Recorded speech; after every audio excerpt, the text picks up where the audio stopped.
This is our pet, Sai. He does not want to be held right now, but we're talking about him, so we figured we'd introduce him first.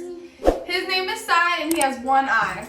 Bye, Sai. Bye, Sai. So today we are going to be giving you guys an all-extensive guide on getting your cat from the US to Korea. So if that's what you're looking for, keep watching. So to make it easy for you guys, we have broken this into 4 different categories. The first one being research, and congratulations, you're already doing that. Good job. Good on you. You're being a responsible cat owner. Really, the research comes into 3 different categories. The first one is what you're going to need to do at the vet. Yeah. The second one is what you're going to need to do for your flight.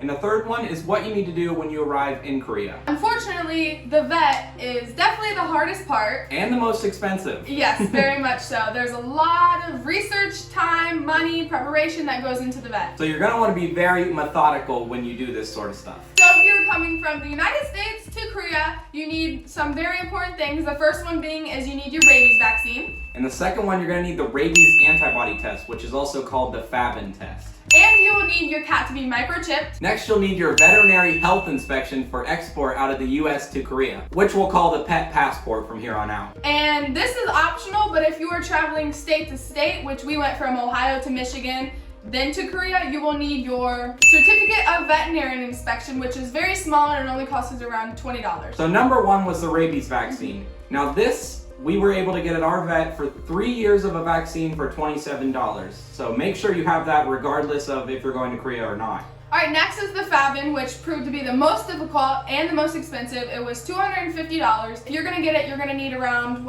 4 to 6 weeks, even with rush processing, just because there's only 2 places in the United States that actually do it. You have to send your pet's blood in the mail. It's really difficult. So that cost you $250. And that's unique to Korea because Korea actually doesn't have rabies naturally occurring in the country, so they want to make sure for sure that your cat does not have any sign of rabies. Yeah, it's very important that you get that. Third thing was the microchip, and this is something we already had when we adopted our cat. Sai came from a shelter, so he already had the microchip. So 0! Boom.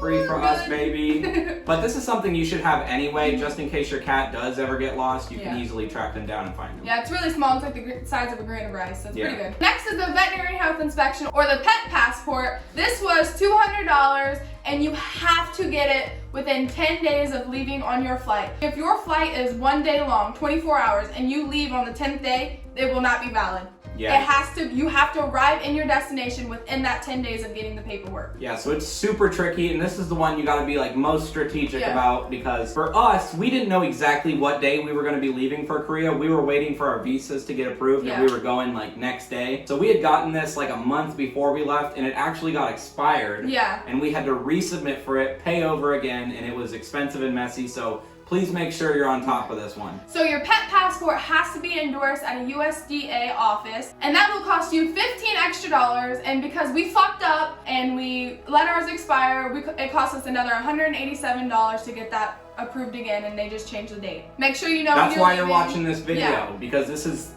we are telling you the mistakes. This is what you don't do and what you should do. And the last one, number 5, is optional if you're going from state to state before leaving the country. The certificate of veterinary health inspection. That was about $20, and basically our vet just signed up that we've been here. It's gonna go from Ohio to Michigan, and it's okay, and our pet is okay. And he's cool with that. Yeah. Okay, and optional number 6 is we went ahead and got some medication for our cat so it make travel easier. We had enough to get him to Korea, and we also have enough to get him back. It's just in our fridge. The next category is gonna be what flight you're taking. So it's very important to figure out who you're flying with. We decided to fly with Delta just because it was easier and it was more of a direct flight. First and foremost, check if they allow pets, check if they allow carry-on. We flew our cat on carry-on because he's small enough and he's a cat. Check the requirements, and then you have to make sure you call before you register and call before you book your flight, because it will say that it's available to have pets carry on online. They're not sure if there's too many pets already on the flight, then they won't let you book. They'll only allow a certain number of pets, so you literally have to call the airline's customer service, have them pull up that flight, and make sure there's not too many pets registered. So what we did was we called and we were on the phone with the service lady at the same time we bought our tickets. So as soon as it processed, because you have to buy your tickets before you buy your pet ticket. So as soon as it processed that we bought our tickets, she went ahead and processed our cat, which was another $200 for his ticket. and we were able to get them smashed together and it was fine. Call ahead and make sure that it's available for the flight you're looking at. And while you're on the phone, you're gonna wanna ask that representative what the exact requirements are for the cage. This right here is what we used for Delta. It's 4 windows and it's mesh and it's a soft cage, so it stores away really easily. For an international flight, I believe it's a requirement that you have to have 4 windows. I think domestic flights only require 3 windows. Yeah, 3 windows. But I think they can also, like, windows and size can all change depending on what airline you're with. So check their website first or ask a representative to be exactly sure. And a little fun fact, be wary of what type of food you bring with your cat, because in Korea when you come in, you're actually not allowed to have pet food that has animals, so chicken, beef, or whatever. I'm not really sure why. I know it's something to do with like our agriculture. Make sure that you do not bring that or you hide it because they will take it. So congratulations, you got everything done at the vet, you got your flight booked, and now you're at the airport. What do you do with your cat? Well, David, let me tell you, what you do is you walk in, you see the people with the sign that says Delta, and you walk up and you say, "Hi, help me." So it's going to be the same places that you get your bags weighed and everything and check those in. The attendant there is going to help you out, you know, give him the paperwork that you got at the vet. He'll sort through it and be like, okay, looks good. He'll put a tag on your pet bag to let you know that he's been checked. The tag will look something like this if you're with Delta. It's got a nice Delta symbol on it. Then you're good to go and you can get in line to clear through TSA. I would recommend having doubles of your paperwork just in case they decide to keep some. They didn't keep any of ours, but just in case, just to be safe. We had a separate folder for all his information because you will need a lot of papers. Yeah, it is such a pro tip to have a nice folder with you on everything you're gonna need throughout the immigration process because it's a mess. It's a lot. So next is security. I did not know this. Just a warning, you do have to take your pet out of the bag regardless if he freaks out, and they will put stuff on his paws and your finger. In case he's stuffed with a nice bomb in his stomach. Yeah, so I did not know that. Sai was freaking out, obviously. He's being held, you saw that. Yeah, so I did not know that, so just a warning, you have to do that regardless. So they pat you down, blah, blah, blah, you put stuff on your hand, and then you go through. And then you're good to go. Next, you're through TSA, now you're gonna walk and get ready to get on your flight. Just a warning, the flight attendants can take your pet, weigh him, measure the bag to make sure the requirements fit. That did not happen with us. They were all really, they were so happy to see an animal, but that can happen, so make sure your bag does fit. And the next step is just to put your bag right underneath the seat. Yep, you're gonna want to keep them under your seat the whole time. I think that stays pretty constant on no matter what airline you fly with. We definitely took him up a few times. Yeah, we had a flight attendant on our flight that really was super interested in him and was like, oh, get him up here, I want to see him real quick.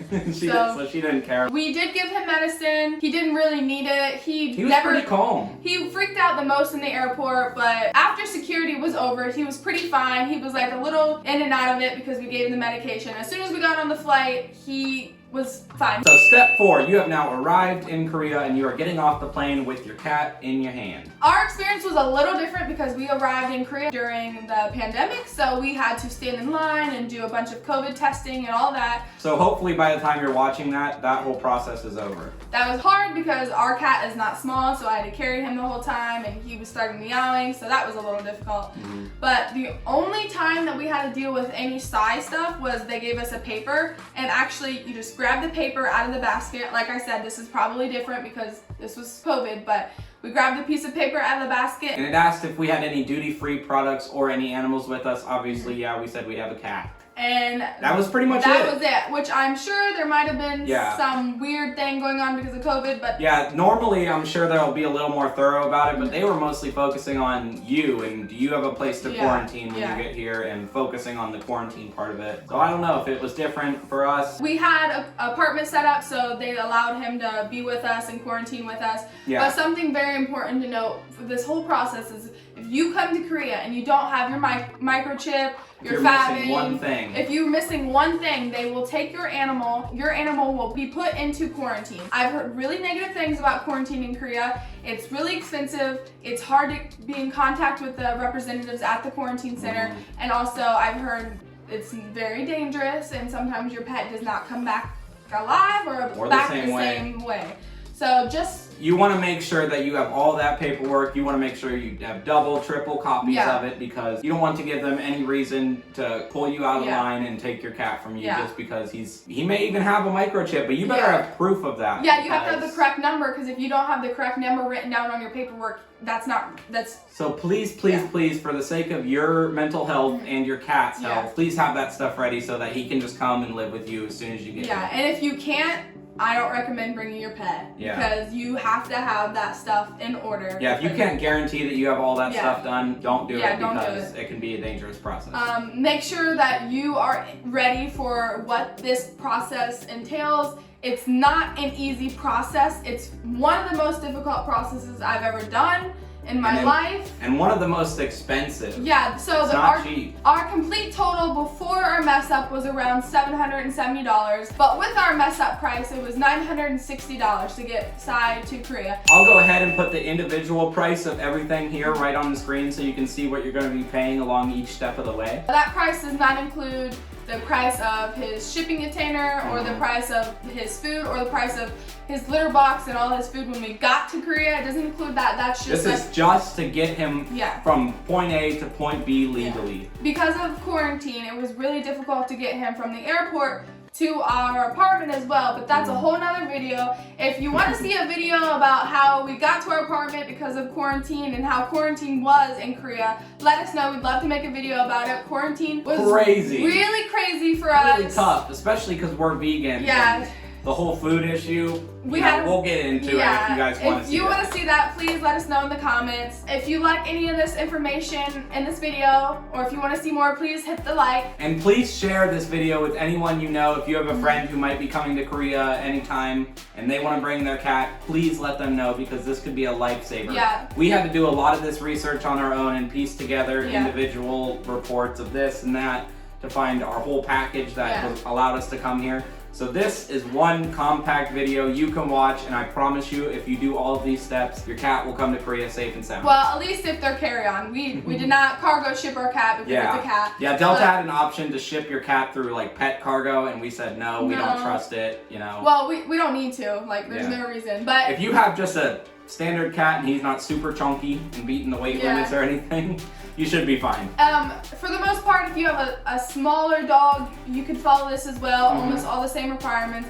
But if you do have like a golden retriever or husky or anything, unfortunately, the requirements for like the medical will be the same, but you're gonna have to cargo ship him, and you can't do the carry-on, which will be probably more expensive and a little harder on your pet. Yeah. If you like the video, please drop us a like and consider subscribing. And don't forget to leave us a comment, ask us questions about life in Korea, how we got to Korea, anything that you want to ask us, and we're here to answer your questions. Don't forget, pet a cat today. Maybe even pet 2 cats today. Bye. Peace.